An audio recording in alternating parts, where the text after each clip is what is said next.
Hello friends of Virgil Anderson class. Zoom is having an outage this morning, so we are punting. Carol is videoing this on her phone so we can put it on your email. We could possibly set up a group chat meeting that people could come in and out of and have the joy of seeing faces and saying hello like we usually do at the first of Sunday school, but this is what we're doing this morning. I think we must feel the way that the children of Israel felt. They had just left a place called Elim or Elim. That name really means trees. And they recorded that it had 12 springs of water and 70 palm trees. It had been lush and lavish and wonderful. And then they were led out in the desert and there was nothing to eat and later nothing to drink. And so they were very angry and they began to complain. It said the whole community, not just a few of them, but the whole community was complaining. So let me read you a bit of what happened as told in Exodus. The whole congregation of the Israelites complained against Moses and Aaron in the wilderness. Now remember, wilderness in the desert is in the Bible is desert. Picture sand, rocks, a few scraggly bushes that probably have dried up. The Israelites said to Moses and Aaron, "If only we had died by the hand of the Lord in the land of Egypt, when we sat by the flesh pots and ate our fill of bread. For you have brought us out into this wilderness to kill this whole assembly with hunger." Then the Lord said to Moses, "I am going to rain bread from heaven for you, and each day the people shall go out and gather enough for that day. In that way I will test them, whether they will follow my instruction or not. On the sixth day, when they prepare what they bring in, it will be twice as much as they gather on other days." So Moses and Aaron said to all the Israelites, "In the evening you shall know that it was the Lord who brought you out of the land of Egypt. And in the morning you shall see the glory of the Lord, because he has heard your complaining against the Lord. For what are we that you complain against us?" And Moses said, "When the Lord gives you meat to eat in the evening and your fill of bread in the morning, because the Lord has heard the complaining that you utter against him, what are we? Your complaining is not against us, but against the Lord." So here they are, frustrated, scared. Someone says, they've had the blessing of coming across the Sea of Reeds or the Red Sea. They've been led by Moses, who has continued to remind them. They've had the presence of God traveling with them, and it said, and it had just been 45 days. I would like to say I have a very different perspective from that author's view. I'm going 45 days of wandering in the wilderness when you don't know where you're going or how you're going to get there. Yes, you made it through the sea, but you almost got run over by the Egyptian army. You've never been so scared in your life. What's going to happen next? And yes, they had that wonderful place that had all the springs and all the trees, but they can't even see a good bush now. That's not helping anymore. They were frantic.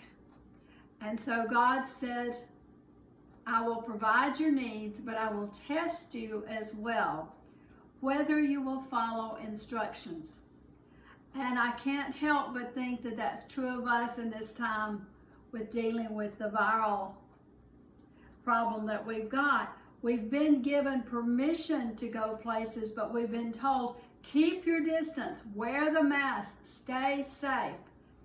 We're in that testing phase. We've been given what we've begged for, but the test is whether we will follow the instructions. Well, let's hear what happened next to the Israelites.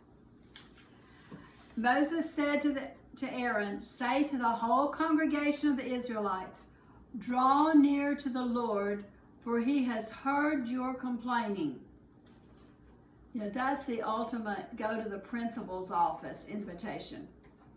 And as Aaron spoke to the whole congregation of the Israelites, they looked toward the wilderness, and the glory of the Lord appeared in the cloud. The Lord spoke to Moses and said, I have heard the complaining of the Israelites. Say to them, at twilight you shall eat meat, and in the morning you shall have your fill of bread. Then you shall know that I am the Lord your God. In the evening, quails came up and covered the camp, and in the morning there was a layer of dew around the camp. That means there was some moisture in the air, folks. When the layer of dew lifted, there on the surface of the wilderness was a fine, flaky substance, as fine as frost on the ground. When the Israelites saw it, they said to one another, what is it? Which sounds sort of like manhu. But they did not know what it was. Moses said to them, it is the bread that the Lord has given you to eat. So there they are in the middle of something that sounds like the flaky stuff on Krispy Kreme donuts. It's flaky, it's sweet. In other places it's described as tasting like sweet wafers, and they're told that's their bread. And they say, what is it? Sometimes we live that way when God gives us a blessing and we don't know what it is. We're staring around going, what is it? Other times we're bewildered in other ways.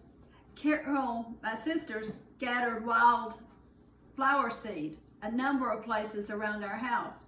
So we walk around now and we see a blue-purple blossom and we go, what is it?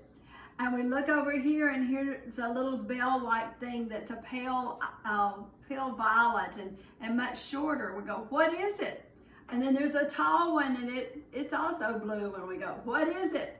And there are going to be others showing up, and we keep being like the Israelites, looking at what's been provided, but going, what is it? Sometimes we have to just say, I don't know, but I've got a blessing. I'm going to receive it. I'm going to be grateful. And so we just enjoy all the what is it's that are around our yard. Let's see what happened with the Israelites next. This is what the Lord has commanded. Gather as much of it as each of you needs, an omer, that's about 2.5 quarts, to a person according to the number of persons, all providing for those in their own tents. The Israelites did so, some gathering more, some less. But when they measured it with an omer, those who gathered much had nothing over, and those who gathered little had no shortage. They gathered as much as each of them needed. And Moses said to them, let no one leave any of it over until morning. But they did not listen to Moses. Some left part of it until morning, and it bred worms and became foul. And the different translations refer to it stinking. And Moses was angry with them. Morning by morning they gathered it, as much as each needed. But when the sun grew hot, it melted. So there was to be no hoarding, just the amount that you need for you and your family, and trust God for the next day. Then the whole thing continued to develop in a number of ways. On the 6th day, which would be next to the Sabbath as it became known, they gathered twice as much food, 2 omers apiece. When all the leaders of the congregation came and told Moses, he said to them, this is what the Lord has commanded. Tomorrow is a day of solemn rest, a holy Sabbath to the Lord. Bake what you want to bake, and boil what you want to boil, and all that is left over put aside to be kept until morning. So they put it aside until morning as Moses commanded them, and it did not become foul, and there were no worms in it. Moses said, eat it today, for today is a Sabbath to the Lord. Today you will not find it in the field. 6 days you shall gather it, but on the 7th day, which is a Sabbath, there will be none. On the 7th day, some of the people went out together, and they found none. The Lord said to Moses, how long will you refuse to keep my commandments and instructions? Not meaning Moses personally, but the group. See, the Lord has given you the Sabbath. Therefore, on the 6th day, he gives you food for 2 days. Each of you stay where you are.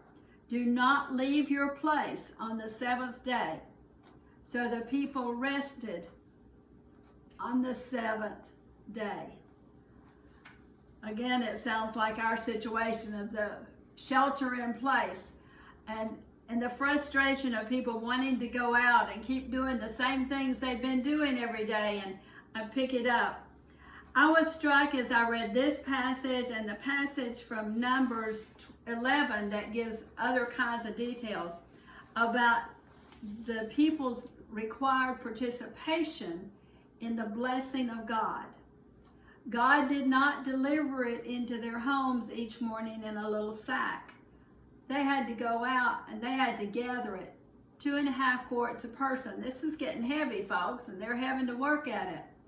And then in Numbers it specifies they either had to use millstones or a mortar and pestle to crush it and then bake it or boil it. They were required to use the abilities they had, the knowledge they already had, in conjunction with the gifts of God.